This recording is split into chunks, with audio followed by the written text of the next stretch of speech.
Hello and welcome back. Today I reached in the bucket of locks that I got from Random Locks. Thank you so much for all the locks, Random. Just absolutely awesome.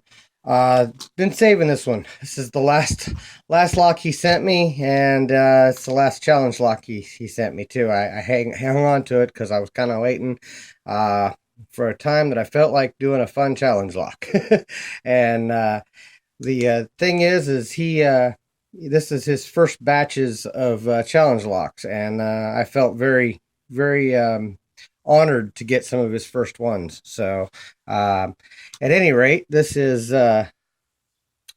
pinned by Random Locks, Dirty Dexter, SN Delta. So this would be his fourth one. A B C D, yeah, fourth one, and it has a mummied key. Still mummied, says Dexter Master on it. Kind of a quick set. Well, it's a Master Lock keyway, almost kind of quick set. Has a funky actuator on the back. And I'm going to put this in my kick holder. I think I have to take, yeah, that's going to stop it and not let me do it. I'm going to take this actuator off the back before we get to this. So I can put it in my, I'm going to take that off. I'm going to set it over here. Take that actuator off. There we go. That way it'll fit in my schlig that I got there. That wonderful kick holder. There we go. Put that back on. That'll work. It's locked up, and it should fit in here now. Make it a little better for me to pick. Just makes it easier to fit in my vise. That's all. I don't. My vise is. I got to redo the leather on it, but it's falling apart a little bit, and so it's just easier to put it in one of these. There we go. Get that in there nice and tight. Doesn't flop around on me. There we go. Okay. Let's put this in the vise and see what's in the Dirty Dexter. Alright. Quick set keyway. Should be able to use my 50 thousandths. And I can. That'll work. And well, we're going to go with my homemade gem style. Like that there, I think. Pretty wide open keyway. I can usually get this thick thing in there. Yeah, that'll work. Okay. All right. Let's zoom in for you guys. You can see any kind of movement I get on it. Focus. There we go. I'll do what I always do, which is start in the back of a lock and switch for a binder. Let's see. Oh, well. Let's see. I think this is probably, I didn't check, but I'm guessing it's probably, it's either a 5 or a 6 binder, but let's see. Okay, there was a little bit on 4 or 5, depending on which this is.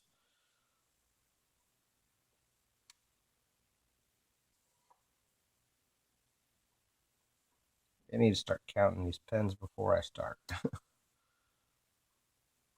Okay. Oop, I think that was an overset on 3. Try that again. Okay, 4 got a little bit of rotation.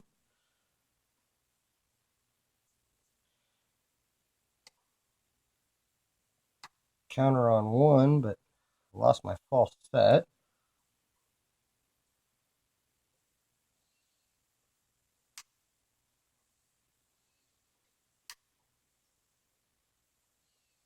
Try that again. There we go. Now I got 1 set. Oh, and wow, I just touched 5 and got all the way down to a deep false set there. Now I'm getting counter on 4. Okay, got to click on him and kept my false set.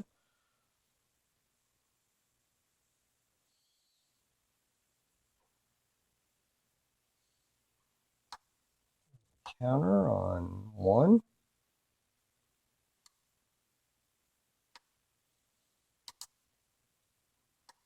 Okay, I think I got him set. I'm trying to, oh, okay, went back to the back of the lock and,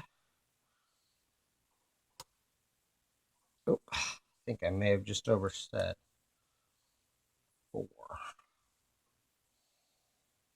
I don't know. I got a deep false set, but that doesn't mean anything. It means I could have overset.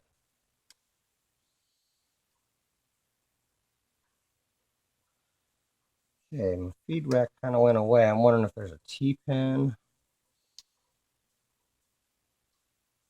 I still have a false set.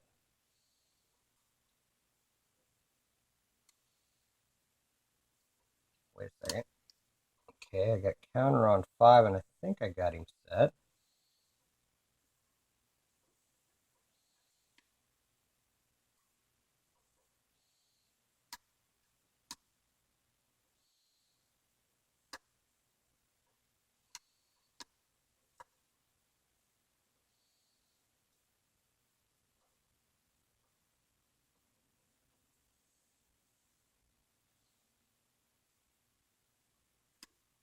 There it was. I think it's open. We're going to find out. I dropped my tension wrench, but that's usually a sign it's open, and it is. Okay, there we go. Anytime I drop a tension wrench, I figure I'm pretty close. All right, got her open. That was tricky, very tricky. I got it open on 4 or 5. Let's get this out of the kick holder, get my pinning tray out, and see what random put in this. Let's see.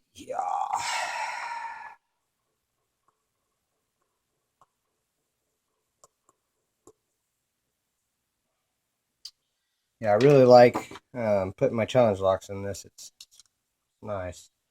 Makes it a whole lot easier in my vise. I can get don't have to worry about that core flopping around on me. There we go. Let's, get that clip off the back. Like that. And I had that actuator right here. All my parts together here so I don't lose them. All right. And I am going to shim it because it is a challenge lock, and I don't know what he has in here. I'm guessing there's a T-pin or some counter milling in there somewhere because of the way that reacted whenever I had to manually turn some stuff back. Let's see if that'll fit through there. Key pins are towards me. That sucker doesn't want to come.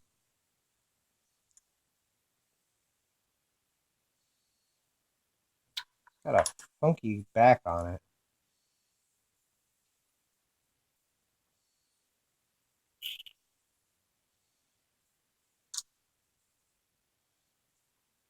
Okay. I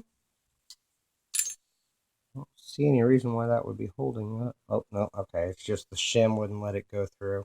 Okay. I'm going to have to do it without a shim because it does not like a shim. Okay. We can get this. Nope.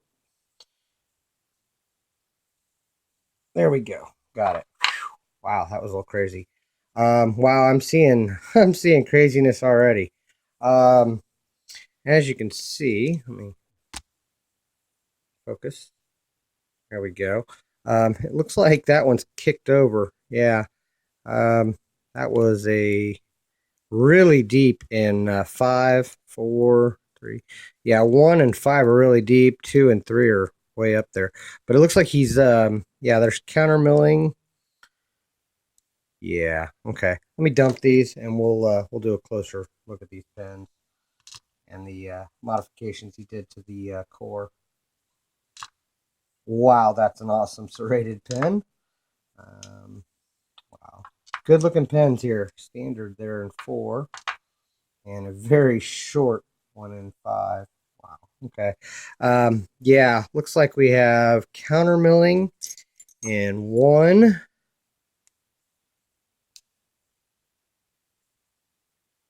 Looks like it's threaded down deep and then counter milled on top. Threading in 2. Yeah, threading in 3. 4 is smooth and counter milling, real deep counter milling in 5. So, yeah, hopefully some of that's picking up. I want to focus. You can see the threads there in 2 and 3, counter milling in 1 and 5. And then again, like I said, in that counter milling in 1, it's threaded pretty deep in there. But at any rate, Let's figure out what we got up top here. I'm going to mark the front of this. I don't know how this core is. How the Bible is. Here's the front of it. Let's see, what do we got here? And one, we have a serrated spool come out like that. Two is just barely poking over the shear line. There he comes. And he's a good looking serrated pen. Three is a serrated, but he was upside down. He was in like that. I don't necessarily think that's the most effective way for him to have been. Okay, that's the way he was in there.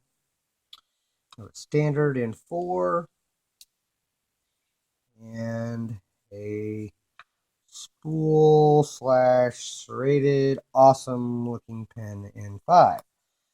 Let's get to some of these springs here. I'm going to run that back through and try to get these springs out. 1 was a steel. 2 was a copper. 3 is a copper. 4 didn't come out. Okay, we'll dig these out.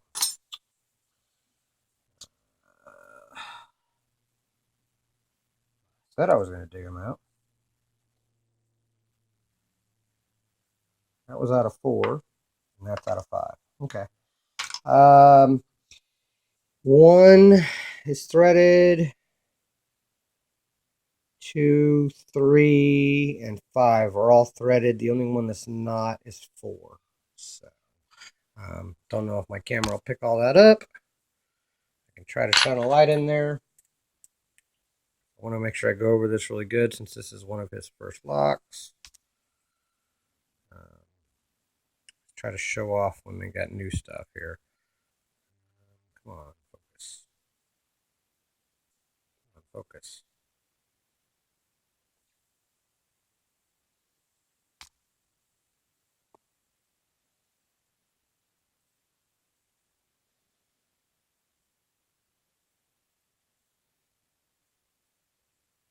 All right, it's not going to focus. At any rate, there's threading in 1, 2, 3, and 5. Camera is not playing ball today. All right. Sorry about that, guys. Trying to make this a longer video than it is, but at any rate, come on now, focus. All right. Got a nice serrated in 1 key pin and a serrated spool with a short steel spring. And then in 2, we have an awesomely serrated key pin and a very awesome serrated, nice sharp serrations on that driver in 2 with a copper spring. Then we have a serrated with a commercial serrated pin, but it was in kind of the wrong way. If you want me to turn that back around, because that's how it was in. If you want me to turn that around, I will. Just let me know, random. And a copper spring. We made a standard key pin and a standard driver in 4 with a copper spring. And then in 5, we have a serrated, short, very short serrated with a beautiful, awesome pen there. That's like a double spool serrated, awesome looking pen with a very tiny copper spring there. So awesome lock, man. Thank you, Random, for all the locks. Thank you guys for watching. Thank you for your time, and don't break the law.